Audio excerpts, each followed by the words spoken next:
Welcome to Incredible Idaho. I'm Jack Hemingway. Man has been intrigued by the animal world ever since the first primitive hunting story was told around an ancient campfire. Over the centuries, this fascination has gradually evolved into today's modern discipline of wildlife biology. Until fairly recently, this science was based mainly on observations in the wild and on captive animal research. Then in the early 60s, a new tool revolutionized the science of wildlife biology: radio telemetry. Radio collars such as this were hung on deer and elk, and for the first time, wildlife biologists were able to track their movements accurately as the animals bred, fought, raised their young, and died. A new era in wildlife research was born. Radio collaring and tracking large animals became common practice. Collars were adapted to fit everything from bighorn sheep to grizzly bears. By the late 1960s, technology had reduced the size of the collar to less than 1 ounce, and a whole new world opened up to researchers. Tonight we're going to show you how this technology is used to study birds. From the big sage grouse of the desert flats to the prairie falcons circling the cliffs above. 2 million years ago, the earth erupted and a canyon was born. Time became an artist, using wind and water to sculpt vertical cliffs, etching its own random pattern on the canyon walls. Thousands of fissures and cavities formed, colored in the muted hues of the desert.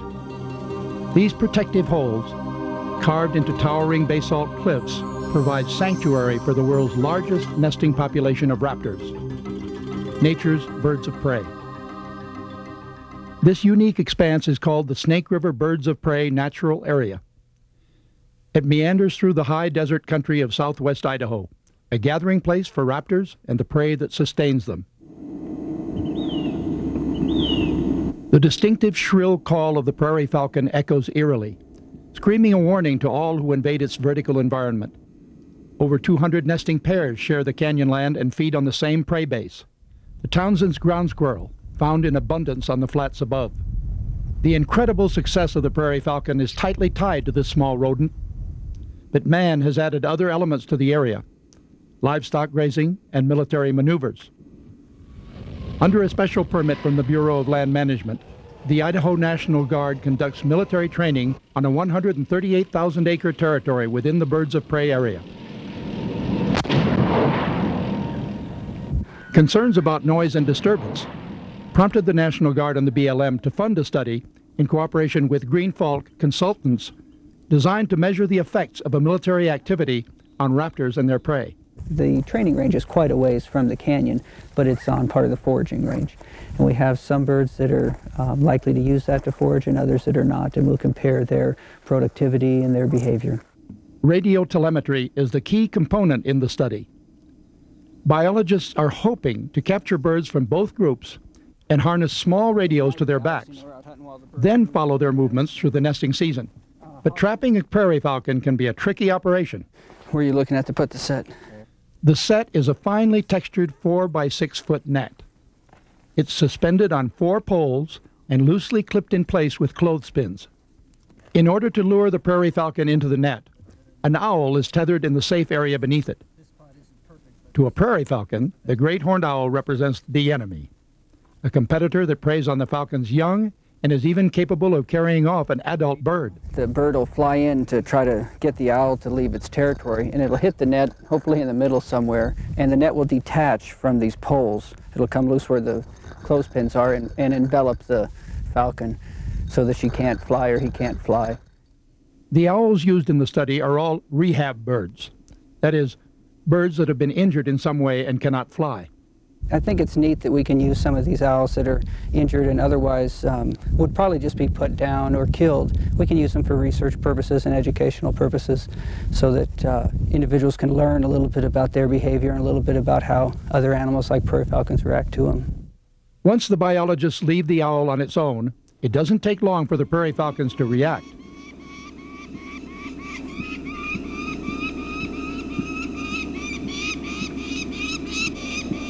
It's a spectacular sight. First, the female of the pair dives, shrieking at the owl, but escapes being tangled in the net. As in most birds of prey, the female is the larger bird. The males of the species tend to be significantly smaller.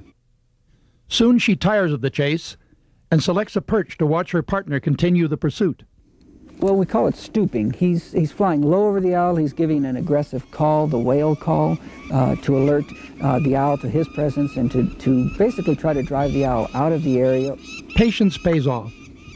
After 27 stoops, the wailing call abruptly cuts off as the male falcon hits the net. Within seconds, the biologists are on the scene, slipping on a falconer's hood to calm the bird. Carefully, they cut away the net and begin preparations to outfit the falcon with a radio harness. We just tape their feet up. They have a tendency to grab themselves and either do feather damage or just make a wound. And also, for some reason, it seems to make them calmer when they can't use their feet at all. Measurements are taken and the bird is banded with a U.S. Fish and Wildlife Service band. 816-70288.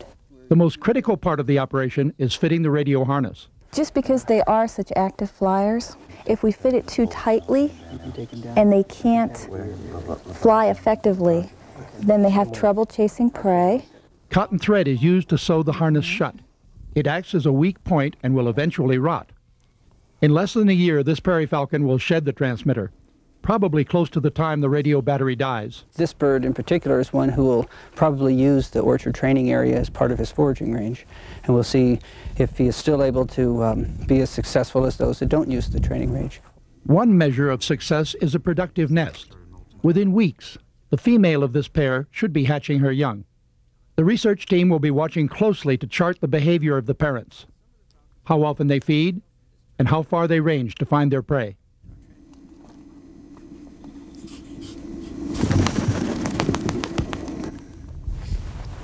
He looks good. Here comes his mate in.